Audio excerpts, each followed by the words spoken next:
Меняются с 1 апреля и правила сдачи экзамена на водительские права. Площадка уходит. Теперь навыки управления транспортным средством, за исключением мотоциклов, станут проверять только в условиях реальной дорожной обстановки. В салон авто допустят наблюдателей, также будет вестись видеозапись. Она может помочь в спорных ситуациях. Александра Головина изучила вопрос.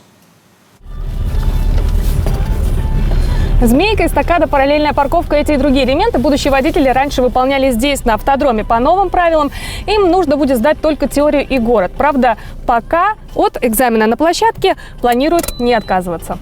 Авторы поправок, отменяющих этап сдачи экзамена на площадке, ссылаются на зарубежный опыт. Там навыки вождения кандидатов в водители проверяются сразу в дорожных реальных условиях. Перенести все элементы автодрома в черту города практически нереально, говорят инструкторы. Слишком уж высок риск поцарапать чью-то иномарку, выполняя, например, параллельную парковку. Поэтому для элементов, которые нельзя будет продемонстрировать в городе, решено и дальше использовать закрытые площадки и автодромы. Теория и подготовка осталась по-прежнему. Изменения произошли только в принятии квалификационного экзамена. Он теперь объединен в один этап. И как раньше была площадка, автодром, то и на сегодняшний день ее практически не существует. При выполнении движения в реальных дорожных условиях просто экзаменатор заезжает на эту площадку, и смотрит на качество управления будущим водителем.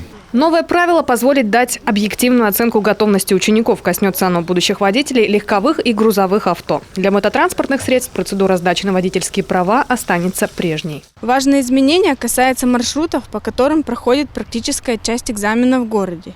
Сейчас у каждого экзаменационного подразделения ГИБДД есть свой утвержденный маршрут, включающий перекрестки, пешеходные переходы, развороты и другие дорожные элементы, позволяющие оценить навыки будущего водителя по управлению автомобилем.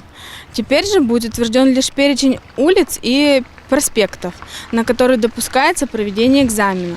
Сам маршрут теперь каждый раз будет новым. Его самостоятельно определит экзаменатор прямо во время движения. Это позволит избежать натаскивания и заучивания маршрутов. Новая поправка точно станет еще одним поводом для переживания. Ведь именно волнение, спешка и невнимательность, как правило, и подводят учеников на экзамене. В основном, все-таки, как они сами говорят, по невнимательности. Где-то что-то не досмотрели, что-то не доделали, поспешили. В основном это, конечно, спешка. То есть все что-то пытаются быстро сделать, доказать, что они все умеют, и в итоге ошибаются.